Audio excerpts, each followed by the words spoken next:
Good day, everybody. This is the Muni Poly Matters podcast. Once again, this is the Fantastic. I'm here once again interviewing a variety of candidates running in the October's municipal election in Ontario. I'm starting to develop a bit of a theme here in profiling new faces, looking to make a splash on their local city councils. Just try to give some attention to some of the new voices that are looking to try to make an impact in their local communities. I'm very pleased to welcome tonight Mr. Kevin Rupasinghe. He is currently a candidate running in Ward 20, Scarborough Southwest in the city of Toronto for city councillor. Kevin, how are you tonight? I'm doing well. Thanks for asking, Alan. How about yourself? I'm doing great. I've had a lot of the conversations with a number of candidates across Ontario thus far, and I want to thank you again for your time for this segment. And so I guess we'll just get right into it. Who just maybe tell people about yourself, like who is Kevin Rupasinghe, and just maybe a bit about your life, whatever you're comfortable on sharing. Would just like to introduce yourself to the people. Sure thing. Yeah, who is Kevin Rupasinghe? That's a good question. So for me, I'm the son of some Sri Lankan immigrants. So my family immigrated here from Sri Lanka. I got an older sister as well. I spent most of my life in Toronto, but we moved around a few times, and I grew up in the suburbs. And I think I had an experience probably pretty similar to a lot of newcomers, and the sense that my parents really wanted me to focus on school, study hard, get a good job, and overall just have a better life than what they had back home. And that's a big part of why they came here. It was everything was for their kids to be more successful than they were. And I'd like to think I was able to fulfill that dream. I did, in fact, study hard at school, and went to university, studied engineering for a few years, moved back to Toronto, and eventually settled down and had a nice stable job. But coming to the city for me, part of what that did for me was expose me to all the different ways that you could see people that were being left behind, that aren't necessarily thriving in a city like Toronto. For me, coming back to the city as an adult for school meant that I had some new eyes, and so I started getting a lot more involved in things like advocacy and community organizing. And in fact, that's how I found myself in this position now, is running for council. Okay. So did you always grow up in Scarborough, or did you grow up in another part of Toronto before settling in Scarborough? No, I've moved around different parts of Toronto. I actually went to high school in Windsor, if you know where that is, in Windsor, Ontario. Actually, I think you may have written about Windsor recently. Yeah, I believe I did. Yeah. So yeah, right across from Detroit. So I came back to Toronto for school and moved around a few times, but I live in Scarborough now. This is where I've sort of put my roots down in Scarborough Southwest, which is where I'm running. And tell me a bit about your current professional background. Like you said you studied engineering, and so I guess you did a number of engineering jobs. I believe on your website you mentioned that one of your most recent roles was a campaign manager for an advocacy group called Psycho Toronto. Do you want to tell me something about that? Yeah, certainly. So yeah, I used to be in electrical and computer engineering. So I did that for a few years. I worked at electrical company Toronto Hydro. Spent some time building solar powered electric cars. Worked at a software and computer chip company. And over time, and that was all well and good. But I remember at some point I read one of the Intergovernmental Panel for Climate Change, the IPCC, one of their reports about the climate crisis and how the scale and the scope of the challenge that was ahead. And I remember reading through this, and being, from an engineer perspective, it's always helpful to have numbers. Sitting there and reading through this and realizing that, we're actually pretty hooped unless we start moving on this. That's what actually motivated me to start getting involved in tackling that. And I realized I may not actually have the luxury that I thought I would have in pursuing the career I thought I would. So I went back, I did my graduate studies in cities engineering. So looking at things like transportation, land use, sustainability, resilience. And concurrently, I also worked at Cycle Toronto, and Cycle Toronto is a charity. It's an advocacy organization, an education organization for cycling. So cycling advocacy, cycling education, cycling encouragement. I think for me, I always biked around in the city. It was one of the ways I got around, but I think it's something that most people feel very uncomfortable with. And at some point, it became very clear to me that, if my mother were to come visit, I certainly was not going to have her come on a bike ride with me. Or, I may have had partners who felt uncomfortable cycling in the city. And to me, it's one of those things where, it's not just about the bikes. It's about the fact that it gives you access to jobs and opportunity. It gives you get to learn more about your city. It's an affordable way of getting around. It's how people can maintain their physical and mental health. It can help with congestion to get more people onto bikes. It helps with the climate crisis. It's one of these things that's intersectional, and it was really rewarding to be able to work on that. And so that's actually where I got a lot of insight into what goes on in City Hall, because I've had the chance to lead community organizations and community groups that have pushed for various projects around Toronto, and we've been successful. I've really enjoyed being able to see the ins and outs of City Hall and actually meet some incredible people who care about things. Because it's funny, bike lanes and safe street infrastructure, it's not actually an engineering challenge, right? There's technical considerations, of course, but it's really, there's policies and other invisible barriers. And it was really rewarding to be able to identify what those bottlenecks were regardless, and help push projects forward. I will say that's what gave me a lot of perspective into the fact that City Hall is not really able to work for everyone in the city. And while we might be stepping forward in the right direction on a couple of things, we really need to be moving much quicker on many more issues if we're going to be a successful city. So you mentioned that through your work with Cycle Toronto, you did manage to work with the Toronto City of Toronto in moving forward some projects pertaining to more cycling infrastructure.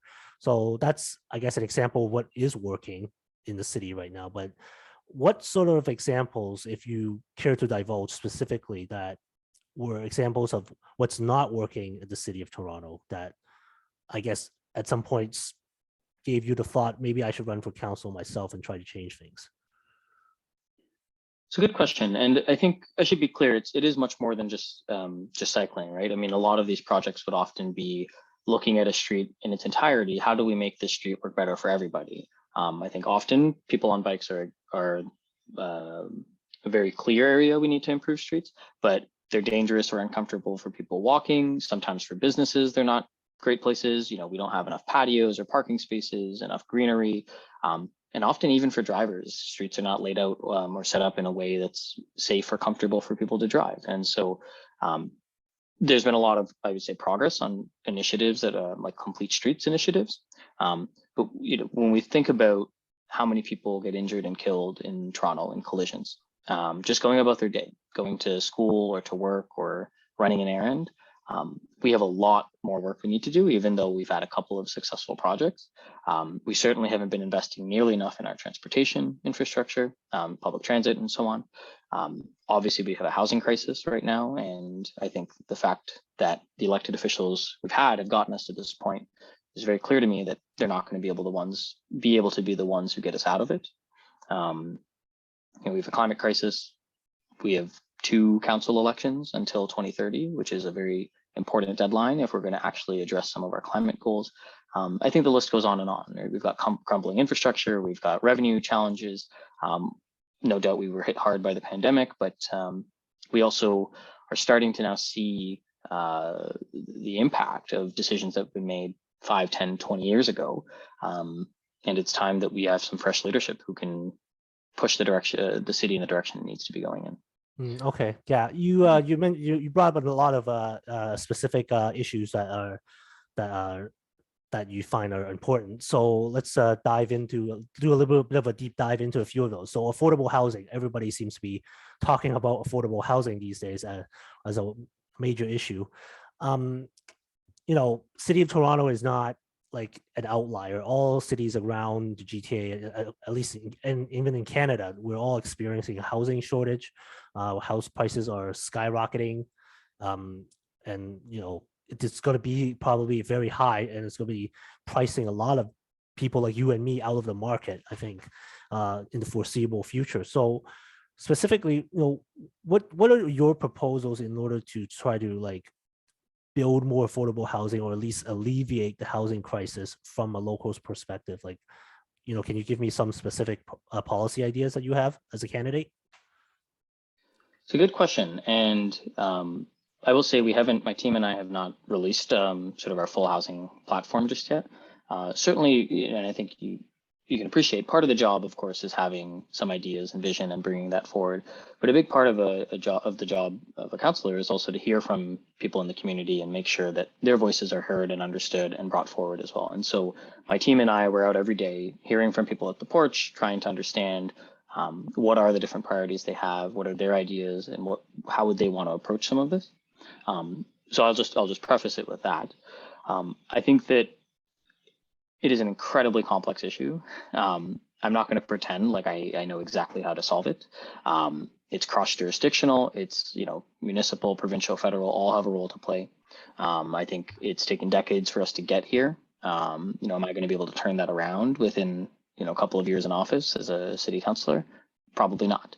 But I think there are a lot of policies around land use that are in the city's domain. I think when we talk about housing challenges that we're experiencing in the GTA and in other parts of Ontario or the country, I think certainly a lot of that is because Toronto has struggled to build enough housing, right? So there's always sort of a bubble that kind of, a ripple that casts out, right? Phrases like drive till you qualify, that sort of thing contributes to the sprawl of our entire region, right? And so, fundamentally, why do people want to live in a place like Toronto? Well, it's because they have access to opportunities, right? They have access to jobs, to education, to amenities, to experiences.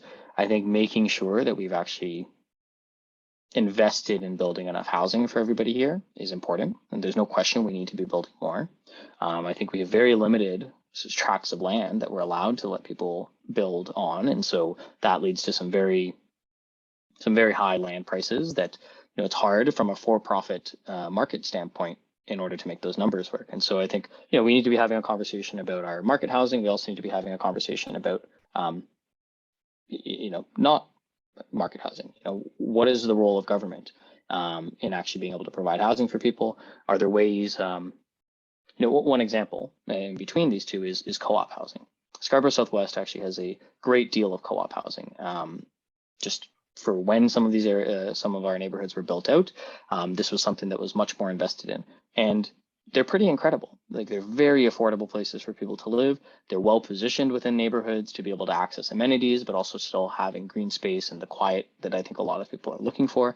And these are neighbors who've coexisted for 50 years, right? They're getting up. Some of them are getting towards the end of their mortgages now, and we have not invested in that type of housing. So I think there is a role the city needs to be playing in advocating for some of these different creative solutions. And I think that while we may see the elected officials who got us here, they might occasionally vote one way, the right way.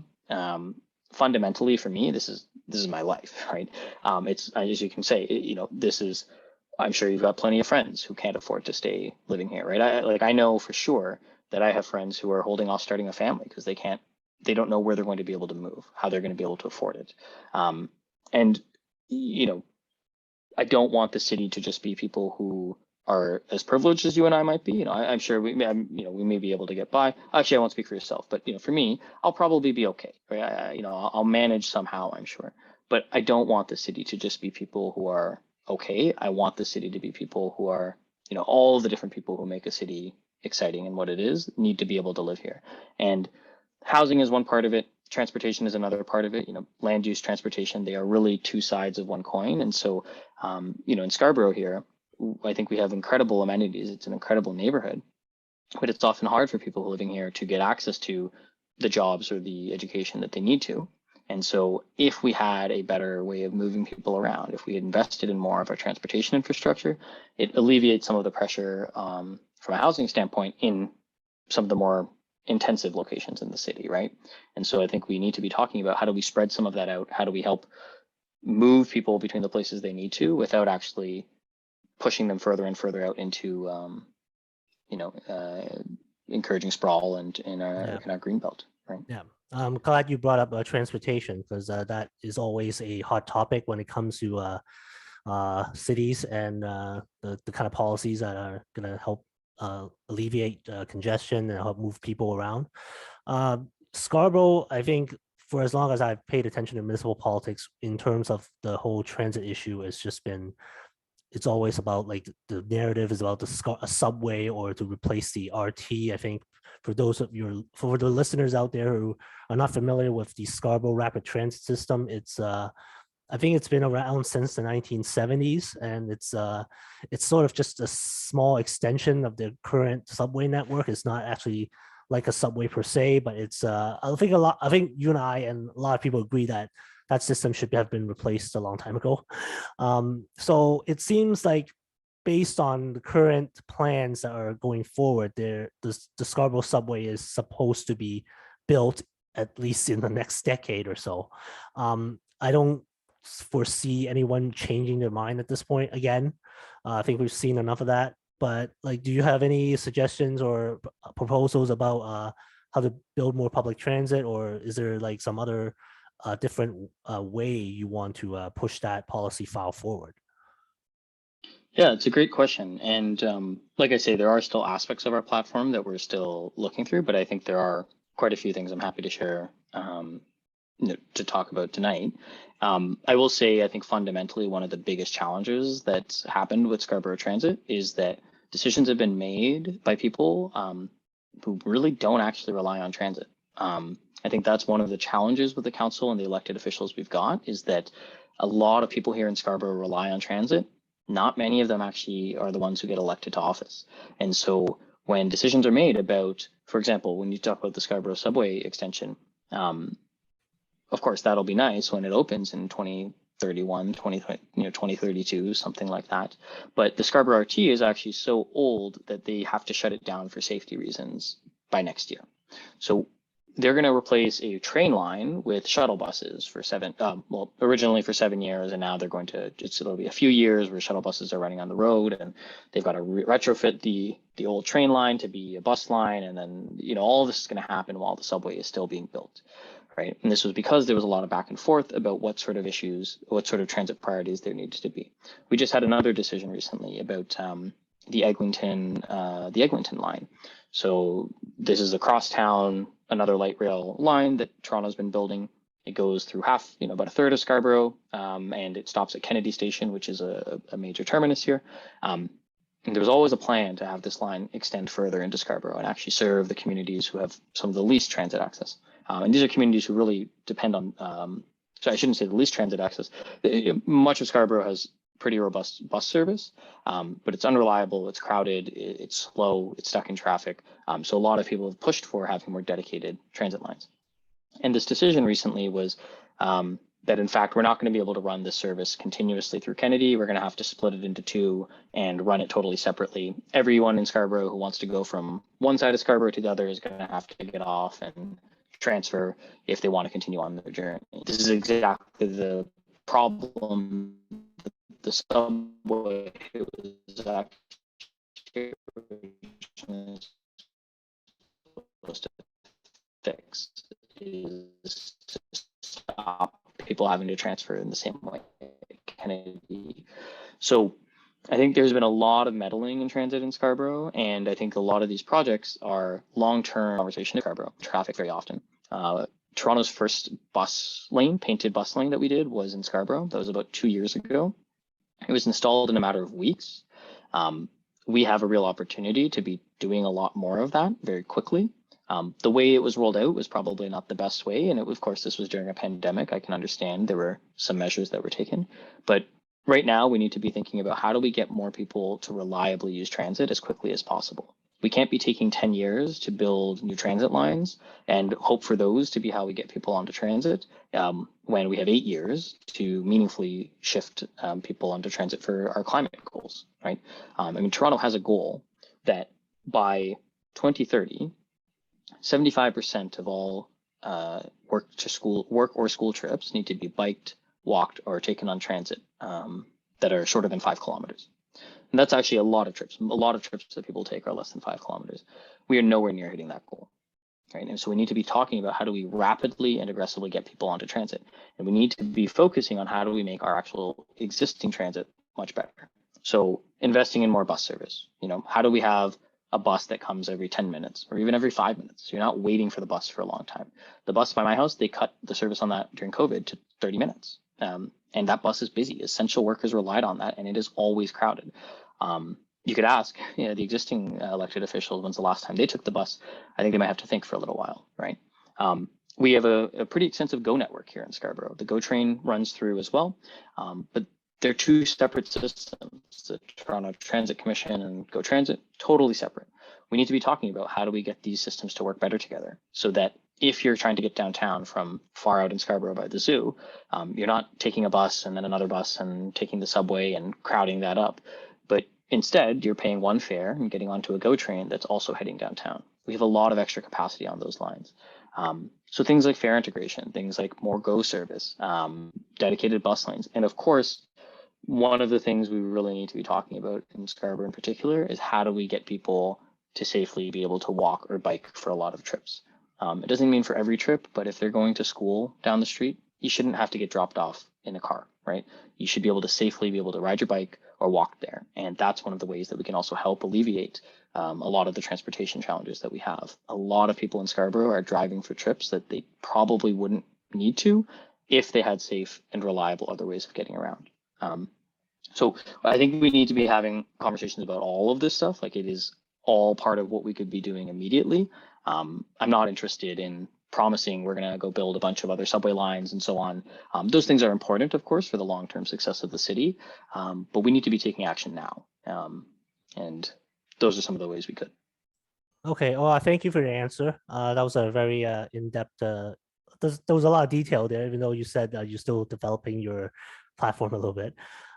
So I noticed that when I first noticed that you registered to run, it was right on May 2nd. So you were the first candidate to jump into this ward.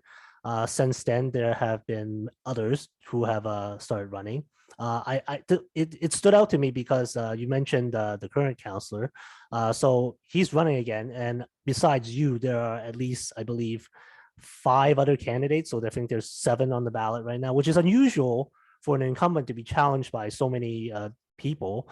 And I guess where I'm going with this line of questioning is that I'm wondering, how do you stand out among some of these other candidates that might have a bit of a higher profile? Because I noticed besides the current councillor, there's also a former MPP for the Scarborough Southwest riding, as well as one of the current school trustees who's also running. I believe he ran last time, he's running again. So how does Kevin Rupasinghe stand out from amongst those other names that are running in this race?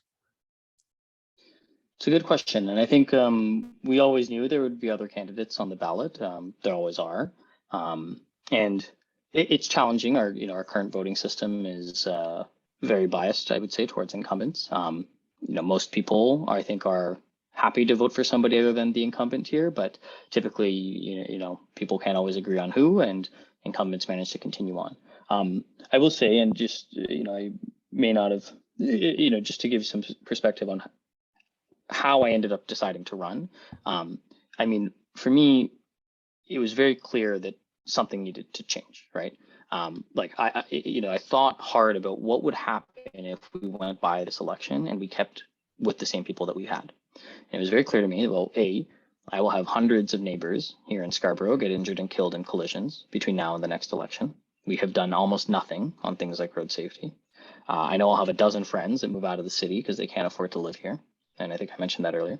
And I know my kids are going to have to experience the ever worsening impacts of the climate crisis. We are already experiencing it. And if we continue to do nothing or not do enough, my kids will have to experience those impacts even worse right here in Scarborough. And I think that's what made it clear that we needed to do something. And so I spent time looking in my community to see who was going to be in a position to be able to step up and run a winning campaign, and who would be somebody that we needed to lead us going forward.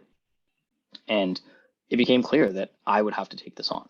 this is something that I could not afford to see this election go by without some fresh perspective and somebody who's in this to win. So my team and I, we've been working on this for quite some time. We have a great team. We've developed a winning strategy. Like you say, I was in there right on May 2nd, because that's what it's going to take in order to win. You have to be able to fundraise your maximum amount. We're well on our way to being able to do that. I left my job in order to focus on this full time, because that's the sort of thing it will take. The context here is, of course, Toronto's council got cut in half last election. And so the amount of space we have to, the geographic scope and the number of people, it's about 110,000 people that you have to run and try and persuade. And so we're out door knocking every day. We're out running a winning campaign. And I think that what we're hearing at the door is that people, you mentioned some people who may have higher profile.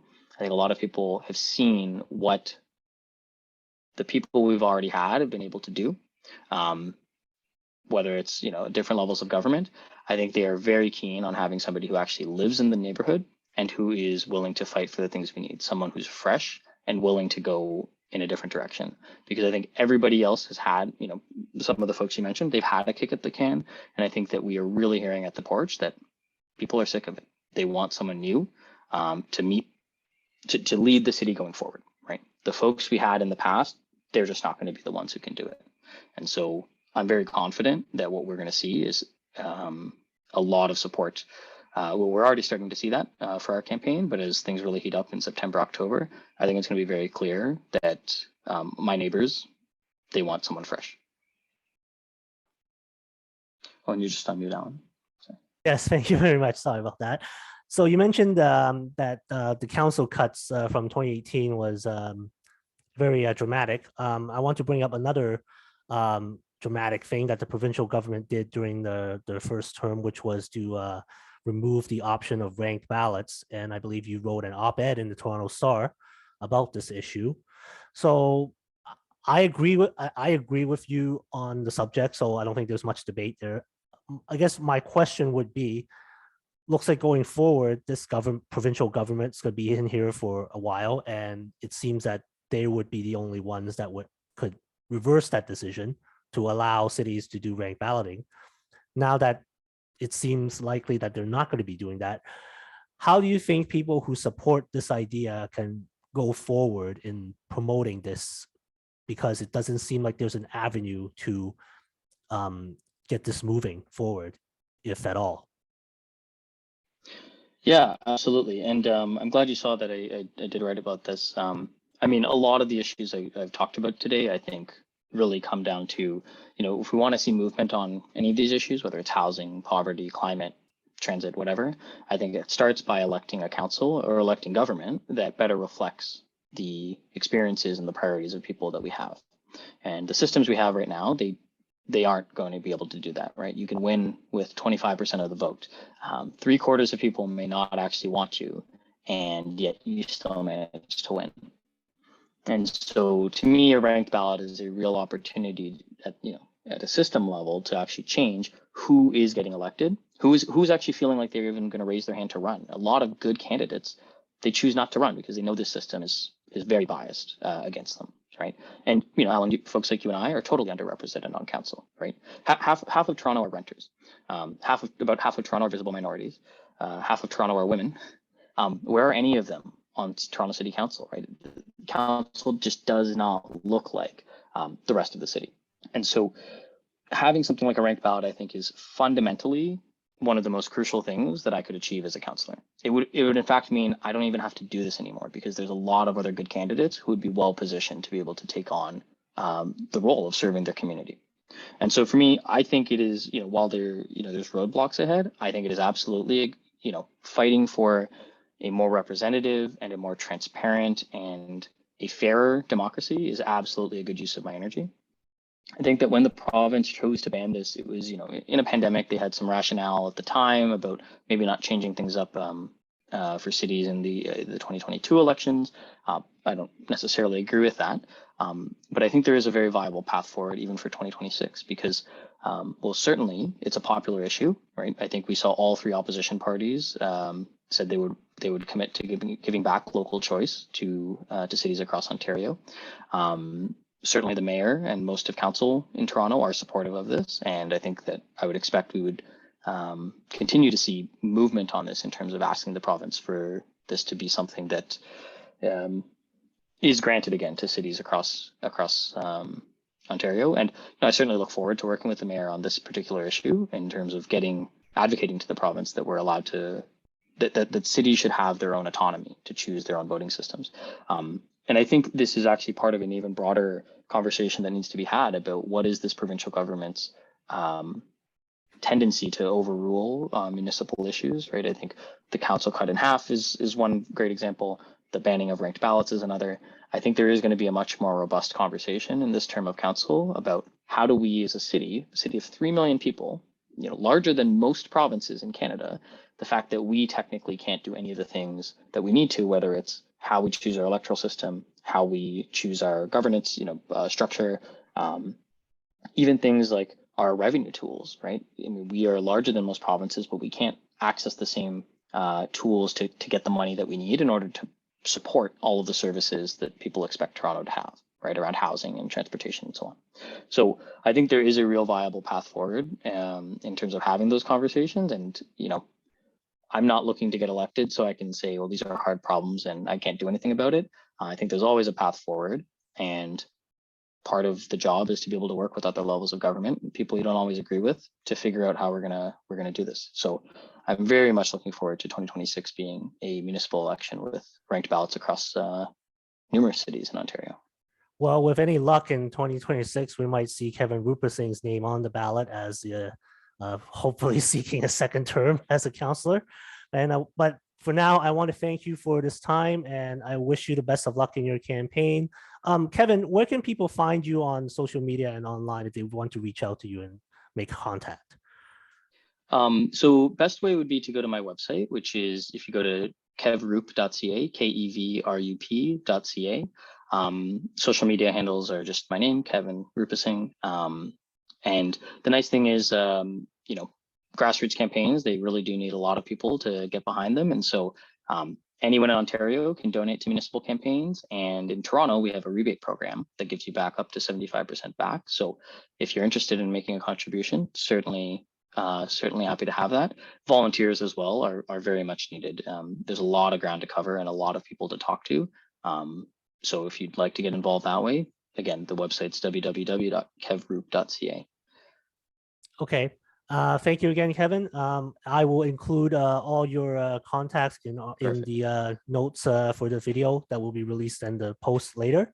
And once again, this is Kevin Rupasinghe. He's running in Ward 20, Scarborough Southwest. For those of you who may not be familiar with where the ward is, I believe it is between Victoria Park and Markham Road and south of, is it Eglinton? South of Eglinton. Exactly yeah, well, right. So anyway, if you know where the Scarborough Bluffs are, I think that's the easiest. That's a landmark to figure out where the ward is. Yes, okay. And with that, thank you, Kevin, for this time. And this is the Muni Poly Matters podcast. I am the Fantastic signing off. Have a good evening. Thanks very much.